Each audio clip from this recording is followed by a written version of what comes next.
عطا فرمائی، بڑا مرتبہ دیا، بڑے حسین و جمیل، بڑے خوبصورت آدمی تھے۔ دیکھو نا کیا شان ہے حضرت عثمان ذی النورین۔ یہ ذی النورین کا کیا معنی ہے؟ دو نور کون ہے؟ حضور کی دو صاحبزادیاں۔ اعلیٰ حضرت فرماتے ہیں نور کی سرکار سے پایا دوشالہ نور کا، نور کی سرکار سے پایا دوشالہ نور کا، ہو مبارک تجھ کو ذی النورین جوڑا نور کا۔ دو نوروں والے حضرت عثمان غنی۔ ایک بیٹی کا نکاح کیا، وہ وصال کر گئی تو محبوب نے دوسری بیٹی کا بھی نکاح کر دیا۔ یہ جو بیچارے پراپوگنڈے والے ہوتے ہیں نا، یہ پہلے دن سے صرف پراپوگنڈے میں ہی ہیں، یہ نہ محب بن سکے نہ محبوب بن سکے۔ ان کا نہ کوئی اپنا ہوا نہ انہیں کسی نے اپنایا، یہ پراپوگنڈے والے ہی ہیں، ساری زندگی چیم گوئیاں، کانوں میں باتیں، اپنا اپنا مزاج ہے نا جی، جس کے حصے میں جو ڈیوٹی آئی۔ کچھ لوگ وہاں بھی منافقین چیم گوئیاں کرنے لگے، دوسری بیٹی بھی دے دی، دوسری بیٹی بھی دے دی، دوسری بیٹی بھی دے دی۔ محبوب کے کانوں تک آواز گئی، فرمایا زیادہ باتیں نہ کرو، میری 40ویں ہوتی، وہ ختم ہو گئی بات، تم 2-3 کی بات کرتے ہو۔ حدیث مبارکہ کے لفظ ہے، نبی پاک نے فرمایا میری 40ویں ہوتی، ایک کے بعد دوسری انتقال کرتی رہتی، میں ساری عثمان کو دے دیتا۔ حد ہو گئی بھئی، اتنا بڑا مرتبہ۔ جنت البقیع، وہ والا قبرستان جس میں کوئی دفن ہو جائے تو نبی پاک کی سفارش کا حقدار ہو گیا، وہ والا قبرستان جس کا نام ہی جنت ہے۔ وہاں نا ایک یہودی اپنے جانور باندھا کرتا تھا، تو سرکار ایک دن اس طرف گئے تو واپس آئے، حضرت عثمان غنی قریب کھڑے تھے۔ نبی کریم صلی اللہ تعالی علیہ وسلم نے فرمایا عثمان اس جگہ کی طرف ذرا چکر لگانا، جگہ بڑی اچھی ہے۔ عثمان غنی گئے، جگہ خرید کے واپس آئے۔ حضور نے فرمایا ہوا ہے؟ عرض کی حضور خرید آیا ہوں۔ فرمایا میں نے تو چکر لگانے کا کہا تھا۔ کہا یا رسول اللہ آپ نے یہ بھی تو فرمایا تھا جگہ بڑی اچھی ہے، تو جس کو آپ نے اچھا کہہ دیا یہودی کے پاس تو نہیں نہ رہنی چاہیے، تو میں نے خرید دی۔ شرم نہیں آتی لوگوں کو حضرت عثمان کے بارے میں بات کرتے، جس قبرستان میں سیدہ پاک بی بی صاحبہ حضرت فاطمہ الزہرا آرام کر رہی ہے، وہ زمین حضرت عثمان نے تحفہ دی ہے۔ حیا نہیں آتی بات کرتے؟ شرم نہیں آتی؟ یہ صدقہ سیدہ فاطمہ کا ہی ہے، انہی کے لیے اللہ نے تحفہ دیا، اور اس کے پیسے حضرت عثمان غنی نے ادا کیے۔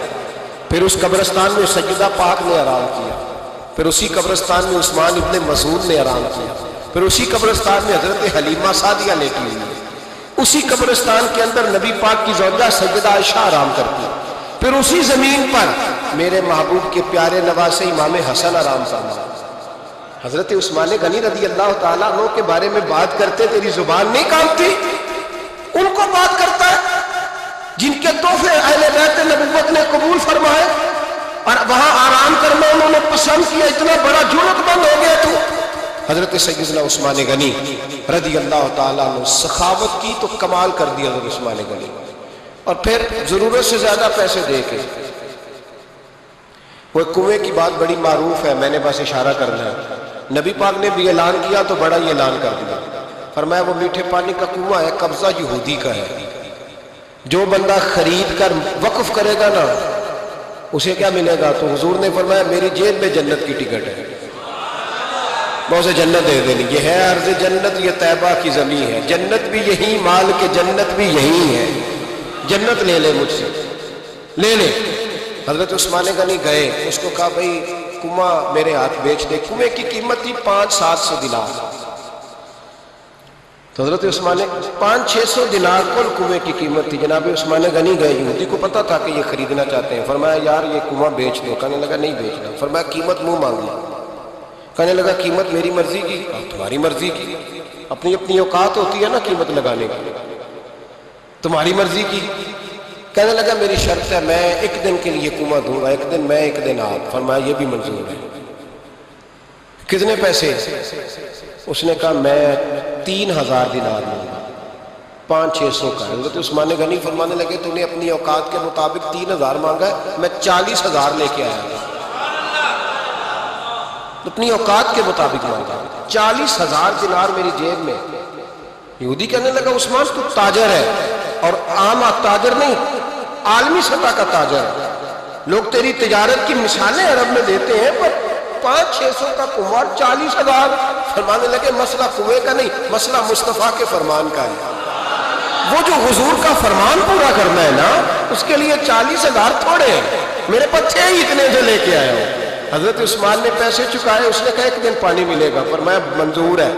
وہ ایک دن بیچا کرتا تھا پانی. حضرت عثمان نے اعلان کر دیا جو میرا دینا ہے نا فری پیو، اپنے بھی پیو، بیگانے کا اعلان کوئی نہیں کرنا، میرا کوئی پروگرام نہیں. لیکن آپ مطلب ہلکا ہلکا ایسے ایسے دیکھیں گے، سوچیں گے، غور کریں گے. او بھائی پیسہ بھی بانٹنے سے چلو بولو تو صحیح نا، اس پر بھی آپ ہم ہی تو بھرے نا، سچی بات کر تو لینی چاہیے نا. چلے عمر آپ 2 سال کے بعد کر لینا، 6 سال کے بعد کر لینا، پر ہاں نہ تو صحیح کرے نا. پیسہ بھی ہمیشہ بانٹنے سے. ملا رومی رحمت اللہ علیہ فرماتے ہیں کنویں سے سارا پانی نکل جائے تو تازہ آ جاتا ہے، اور اگر پانی کنویں کے اندر رہے سارا ختم نہ ہو تو باسی ہو جاتا ہے. اس لیے فرمایا کرتے تھے میں اس کنویں سے پانی پیتا ہوں جس پہ رش زیادہ ہوتا ہے، لیکن وہاں سے پانی ختم ہوتا ہے تو تازہ آتا رہتا ہے. فرماتے تو اللہ کے راستے میں سارا خرچ کر دے، اللہ تازے عطا کر دے گا اور پہلے سے زیادہ عطا کر دے گا. میرا آپ کا مسئلہ یہ ہے کہ تجارت بندوں کے ساتھ ہے. بندوں کے ساتھ جو تجارت ہے نا، بندے کنجوسی کر جاتے ہیں. بندے کا تو صحیح کام چل جائے تو پارٹنر کو فارغ کر دیتا ہے، یہ تو فارغ ہے. اور اگر کبھی کسی کی دکان میں کوئی کرایہ دار اچھا اس کی دکان چل جائے تو مالک کہتا ہے تو جا، اب دکان میں نے خود کھولنی ہے، وہ فارغ کر دیتا ہے. بندوں کا تو مزاج ہے.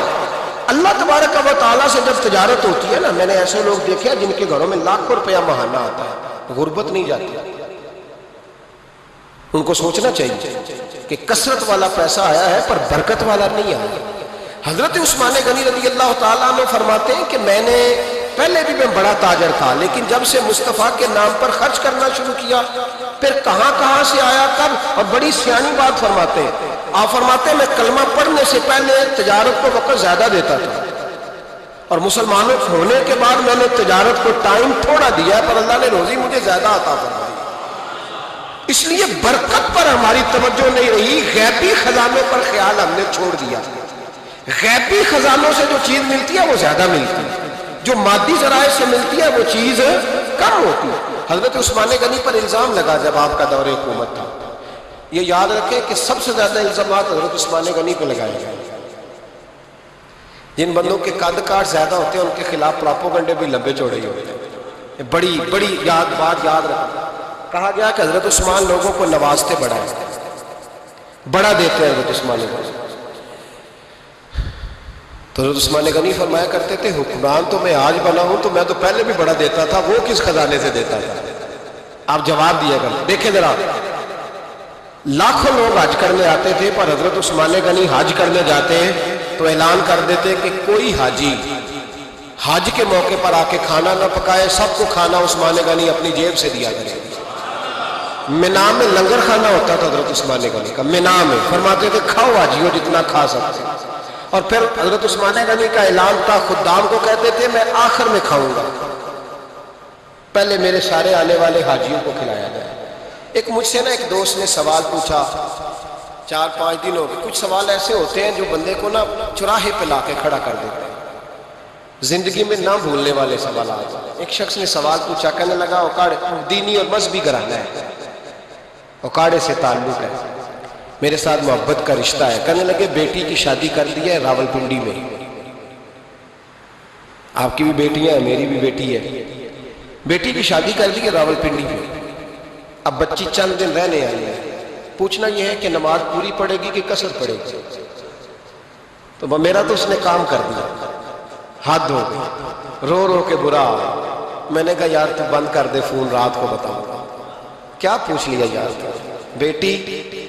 بیٹی مسافر نہیں ہوتی، بیٹی تو مہرانی ہوتی ہے باپ کے گھر کی. اور بیٹی مطلب کیسے بتاؤں کہ دل کرتا ہے کہ بیٹی وہ صرف ہنسے، وہ روئے کبھی نہ. یہ دعا ہوتی ہے. تو نے اتنا بڑا سوال کیوں کیا؟ بہرحال علماء کو کچھ چیزوں کے جواب دینے پڑتے ہیں. میں نے کہا میں رات کو بتاؤں گا. رات کو پھر فون آیا کہ آپ وہ بڑی جلدی جواب دینے کے عادی ہیں تو دیر کیوں کر دی؟ تو میں نے کہا یار جواب تو میرے پاس تھا لیکن ہمت نہیں تھی ابھی. تو میں نے کہا کہ اگر تو بیٹی آئی ہے والد کے گھر میں اور ابا جی کا پروگرام ہے اسے جائیداد میں سے حصہ دینے کا، تو پھر تو بیٹی نماز پوری پڑے گی. لیکن اگر ابا جی نے علیحدہ کر کے انگوٹھا لگوانا ہے تو پھر بیٹی مسافر ہے. اگر ابا جی نے اس کو علیحدہ کر کے انگوٹھا لگوانا ہے نا کہ دے دے بھائیوں کو، خیر ہے تیری شادی پہ خرچہ کر دیا ہے. اگر ابا جی کے دل میں نے کہا یہ ابے سے فتویٰ پوچھ لو، اگر ابا جی کے دل میں چور ہے نا کہ بیٹی کو دینا کچھ نہیں، تو پھر بیٹی نے نماز قصر پڑھنی، اس لیے کہ پھر وہ وہاں حصے دار. اس کی دلیل حضرت عثمان غنی رضی اللہ تعالیٰ عنہ حج کے لیے تشریف لے گئے تو لوگوں نے حضرت عثمان غنی سے کہا کہ نبی پاک بھی قصر نماز پڑھتے تھے، حضرت عمر بھی حج کے موقع پر قصر پڑھتے، حضرت ابوبکر بھی، آپ کیوں پوری پڑھتے؟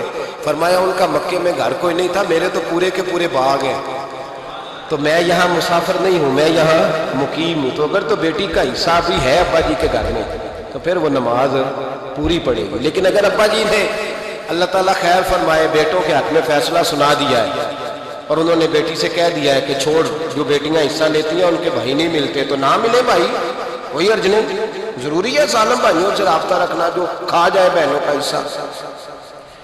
والد ظالم ہے، ظالم ہے باپ، بیٹے کو حصہ دیتا ہے بیٹی کو نہیں دیتا. اور یہ 1.5 مربے والے جاگیردار کی بات نہیں کرنا جس کا 4 مرلے کا مکان ہے اس کی بیٹی کا بھی حصہ بنتا ہے. کیوں کھاتے ہیں بیٹیوں کا حصہ؟ ڈر نہیں آتا اللہ تعالیٰ سے؟ کیوں کھاتے ہیں لوگ بیٹیوں کا حصہ؟ جب اللہ رسول نے رکھا ہے تو کیوں کھا جاتے؟ اور پھر کہتے ہیں جناب بڑا پیار ہے بیٹی سے، رونے دھونے کے لیے پیار ہے. تو یاد رکھیں حضرت عثمان غنی رضی اللہ تعالیٰ عنہ کا لنگر چلتا ہے. تو میرے بھائی ایک اور بہت بڑی خوبی حضرت عثمان غنی کی تیسری وہ یہ تھی کہ آپ میں اللہ نے بہت زیادہ حیا رکھی تھی. آج نا اگر آپ ناراض نہ ہو تو ہماری حکومتوں میں جو بدتمیز زیادہ ہوتا ہے اس کا عہدہ زیادہ ہوتا ہے، اس کو اچھا عہدہ ملتا ہے جو بدتمیزی زیادہ کرتا ہے. اور ہمارے ہاں نوجوان سمجھتے ہیں کہ کھل کے پھرنا، کھل کے کھانا، مرضی کا لباس پہننا. ہمارے ایک بزرگ فرمایا کرتے تھے جب سے پیسے لوگوں کے پاس زیادہ آئے ہیں لباس چھوٹے ہو گئے، پیسہ زیادہ آ گیا کپڑے جسموں پہ سکڑ گئے. لوگ سمجھتے ہیں کہ بس جو دل میں آئے کہہ دینے کا نام جمہوریت ہے، آزادی رائے ہے. حضرت عثمان غنی رضی اللہ تعالیٰ عنہ شرم و حیا کے پیکر تھے، بڑا پیسہ تھا، بڑا کچھ تھا، لوگ ڈرتے تھے، سردار بھی تھے، جو چاہتے کر سکتے، روب طاری ہوتا. لیکن عثمان غنی کو جب بھی کوئی دیکھتا تھا کسی کونے میں بیٹھے نظر آتے، چھپے ہوئے، پیچھے، شرم و حیا، نفاست پسند، بڑھ بڑھ کے آگے ہونا، ہر ویڈیو میں شامل ہونے کی کوشش کرنے کا نام پیار نہیں ہے. نفاست پسند جو لوگ ہوتے ہیں وہ اکثر چھپے ہوئے ہوتے ہیں، ان کا پتہ ہی نہیں ہوتا لوگوں کو کہ پیچھے دراصل ہے کون. دیکھیے نا بڑی معروف حدیث ہے صحیح مسلم میں، نبی پاک صلی اللہ علیہ وسلم آرام فرما رہے تھے، حضور نے تامت مبارک باندھی ہوئی تھی، لیٹے ہوئے تھے سرکار. تو جب آدمی لیٹتے تھے نا، ہمارے بزرگ بھی جب لیٹتے ہیں تو تامت کو سمیٹا کرتے تھے تو گھٹنوں تک آ جاتی. دیکھا نا آپ نے، گھٹنوں تک تامت آ جاتی جب لیٹتے. تو سرکار بھی لیٹے تھے، پردے کی ابھی آیتیں نہیں آئی تھی، دروازے پہ دستک ہوئی. حضرت عائشہ صدیقہ عرض کرنے لگی یا رسول اللہ میرے ابا جان جناب ابوبکر صدیق آئے. حضور نے فرمایا بلا لو. حضرت عائشہ کہتی ہیں وہ آ کے بیٹھ گئے، حضور لیٹے رہے. پھر دستک ہوئی، اب کون ہے؟ کہا سیدنا فاروق آگے. کہا عائشہ آپ ساتھ والے حجرے میں چلی جاؤ. اماں جی وہاں چلی گئی. تھوڑی دیر کے بعد حضرت عمر آئے، حضور لیٹے ہیں. جناب عائشہ کہتی ہیں پھر دستک ہوئی، اب کون ہے؟ فرمایا عثمان غنی. نبی کریم نے فرمایا اسے کہو ذرا ٹھہر جائے. حضرت عثمان ٹھہرے تو حضور اٹھ کے بیٹھے، تہمت مبارک کو ٹھیک کیا، پھر اپنے کرتے مبارک کو سیدھا کیا، پھر دستار کو سیدھا کیا. فرمایا اب بلاؤ عثمان غنی. حالانکہ جاہو جلال حضرت عمر کا زیادہ ہے، حالانکہ وقار مقام حضرت صدیق اکبر کا زیادہ ہے. اب بلاؤ عثمان غنی کو. حضرت عثمان غنی رضی اللہ تعالیٰ عنہ آئے، بیٹھے، بات چیت ہوئی، تینوں چلے گئے. حضرت عائشہ صدیقہ کہتی ہے میرے ذہن میں سوال رہ گیا. میں نے عرض کی یا رسول اللہ صلی اللہ تعالیٰ علیہ وسلم وہ دو لوگ آئے، آپ بیٹھے رہے، عثمان آئے تو آپ نے اہتمام کیا. کیا لفظ ہے، اور لفظوں میں تاثیر ہے، اور جملے دو کہے نبی پاک نے لیکن کتنا بڑا ان کا مرتبہ بیان کیا. فرمایا عائشہ میں اس شخص سے حیا نہ کروں جس سے اللہ کے فرشتے بھی حیا کرتے ہیں، میں اس سے حیا نہ کروں جس سے اللہ کے فرشتے بھی حیا کرتے ہیں. حضرت عثمان غنی فرمایا کرتے تھے میں نے جب سے حضور کا چہرہ دیکھا ہے دوبارہ پلٹ کے اپنی شرمگاہ بھی کبھی نہیں دیکھی، گویا میں نے اپنی آنکھوں کا وضو نہیں توڑا جب سے حضور کا، فرماتے جب سے یہ ہاتھ نبی پاک کو بیعت کے لیے دیا ہے پھر گندگی میں نہیں جانے دیا میں نے سیدھا۔ حضرت عثمان غنی فرمایا کرتے تھے میں اپنے گھر کے اندر اپنے غسل خانے میں چار دیواری کے اندر بھی کپڑوں سمیت غسل کرتا، مجھے حیا آتی ہے غسل خانے میں بھی کپڑے۔ اور سنو ایک اور بڑی بات اہم، آپ فرمایا کرتے تھے میری جو محرم عورتیں ہیں نا، محرم پھپھی خالہ،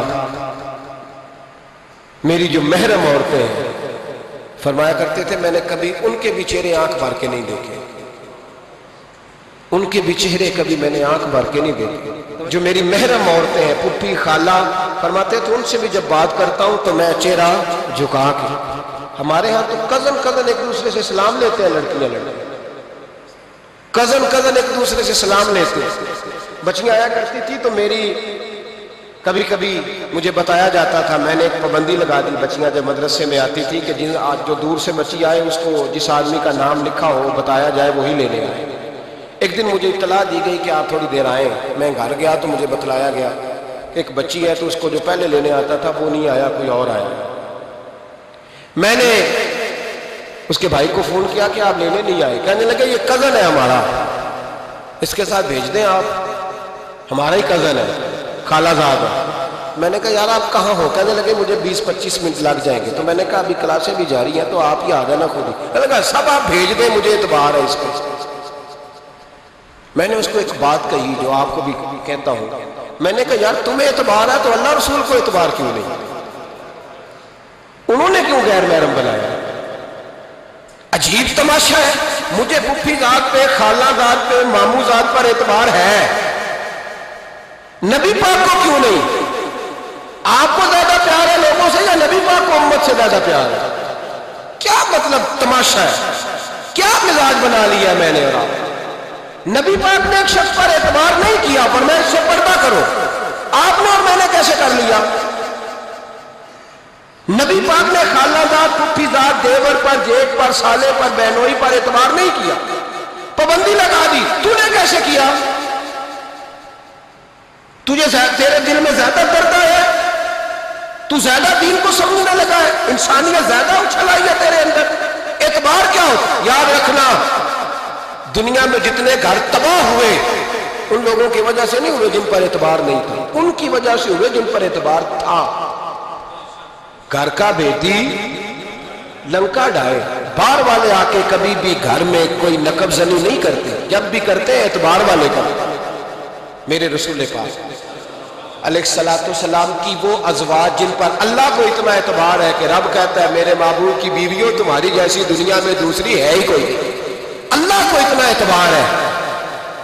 لیکن ایک نابینا صحابی آئے تو حضور کی 2 ازواج بیٹھی تھی تو نبی پاک نے فرمایا پردہ کرو۔ یا رسول اللہ وہ تو نابینا ہے۔ فرمایا تمہیں تو نظر آ رہا ہے، تمہاری آنکھیں تو کھلی ہوئی ہیں۔ حضور کو اعتبار نہیں تھا، بس کر دے۔ سب سے بڑا ظالم وہ ہے جو کہتا ہے مجھے بیٹی پہ اعتبار ہے، وہ ظالم ہے، وہ اپنی بیٹی کے ساتھ ظلم کر رہا ہے۔ جو کہتا ہے مجھے اعتبار ہے، کالج جا رہی ہے، یونیورسٹی جا رہی ہے، اکیلے آ جا رہی ہے، مجھے اعتبار ہے، یہ ظلم کر رہا ہے بچی کے ساتھ۔ وہ تو بچی ہے، اس کا تو ذہن کمزور ہے۔ ہو سکتا ہے صاف دل ہو لیکن سامنے جو شیطان چوکوں میں گلیوں میں دائیں بائیں گھوم رہے ہیں وہ تو صاف دل نہیں ہے نا، وہ تو معصوم طبع نہیں ہے نا۔ تو بعض اوقات بڑے اچھے نفیس بچے بھی شیطانوں کا شکار ہو جاتے ہیں۔ خدا کا خوف کرے۔ حضرت عثمان غنی کی زندگی، حضرت عثمان فرماتے جو محرم عورتیں تھیں ان کی طرف بھی آنکھ بھر کے نہیں دیکھا، اس لیے کہ وہ خاتون ہے، میں مرد ہوں، میری حیا مانی۔ آج لوگوں کو شوق ہو گیا عورتوں کی مجلس میں دوڑ دوڑ کے جانا، وہاں بیٹھنا، وہاں وقت بتانا۔ پیرانے عظام کہتے ہیں کہ وہ درویشنیوں کے بیچ بیٹھے ہیں جی، باپ بیٹی ہوتے ہیں جی، مریدنی اور پیر۔ میں نے کہا کوئی نہیں ہوتے، اس رشتے پر استدلال ہے۔ اعلیٰ حضرت فرماتے واجب ہے پردہ پیر اور مریدنی کا، یہ پردہ واجب ہے۔ اگر کوئی شخص اس طرح بے پردہ بیعت لے گا، بیچ میں بیٹھے گا تو اس کا تو مرید ہونا ویسے ہی حرام ہے، جائز ہی نہیں ہے۔ جو سارا دن تعویذ دھاگے کے لیے بیٹھا رہے اور بیویوں سے گفتگو کرتا رہے۔ خدا را حضرت عثمان غنی رضی اللہ تعالیٰ عنہ کی زندگی میں جو باتیں ہمیں بہت زیادہ ملتی ہیں ان میں نفاست ہے، آپ کی حیا ہے، سخاوت ہے۔ ایک بات اور سن لیں، بڑا ستایا گیا حضرت عثمان غنی کا، پراپوگنڈے کیے گئے، آپ کے خلاف مہم چلی، عبداللہ ابن سبا نے بڑی مہم جوئی کی آپ کے خلاف، یہودیوں نے مسلمانوں کا روپ دھار کر بڑا آپ کو ستایا، تکلیفیں دی، جی آپ اپنے رشتہ داروں کو بڑا دیتے ہیں، فرمایا کرتے تھے جیب سے دیتا ہوں، مال خزانہ سے نہیں دیتا۔ حضرت عثمان غنی رضی اللہ تعالیٰ عنہ کو بڑا ستایا گیا۔ یہ واحد خلفائے راشدین میں خلیفہ ہے جن کا 40 دن پانی بند کیا گیا، کھانا نہیں آنے دیا، لیکن کمال ہستی حضرت عثمان غنی کی۔ مولا علی جیسے شیروں نے جا کے کہا آپ اشارہ کریں، یہ جو آپ کے خلاف نکلے ہوئے ہیں تو ایک تلوار سے مار دیے جائیں گے۔ تو حضرت سیدنا عثمان غنی فرمانے لگے میں وہ والا مینڈا نہیں بننا چاہتا جس کی وجہ سے مدینے کی گلیاں رنگین ہو جائیں، امن کا کعب خلافت چھوڑ دیں۔ فرمایا حضور نے کہا تھا اللہ تمہیں ایک قمیض پہنائے گا، لوگ اتارنا چاہیں گے، تم نے اتارنی نہیں، صبر سے، حوصلے سے، اطمینان سے۔ یہ وہ واحد ہستی ہے حضرت عثمان غنی، انہوں نے شہادت قبول کر لی لیکن تلوار نہیں چلنے دی، لوگوں کو ایک دوسرے کے گلے نہیں کاٹنے، وہ شخصیت ہے حضرت عثمان غنی کی، لیکن بڑا ستایا گیا، بڑا پراپوگنڈا۔ مجھے بتائیے اس کے بارے میں اللہ قرآن کی آیتیں نازل کر دے اور جس کے بارے میں مصطفیٰ کریم ایک بار نہیں تین بار جنت کی بشارت عطا کر دے، کوئی بندہ ہمیں تاریخ بتائے، حوالے دے، کہانیاں سنائے تو ہم اس کی کہانیاں دیکھیں گے یا نبی پاک کا فرمان دیکھیں گے؟ بولیں، جا کے بولیں، جا کے۔ کسی کہانی پر کبھی بھی کان، بس ایک حدیث میں نے بڑی دفعہ سنائی ہے، پھر سناتا ہوں، ترمذی میں ہے، نبی پاک جنازگاہ تک گئے جنازہ پڑھنے، یا رسول اللہ فلاں آدمی انتقال کر گیا، جنازگاہ تک تشریف لے گئے جنازہ پڑھانے، لیکن جنازگاہ تک پہنچ کر محبوب نے فرمایا اس کا جنازہ نہیں پڑھانا۔ یا رسول اللہ کیوں؟ فرمایا اس لیے کہ یہ عثمان غنی سے بغض رکھتا تھا۔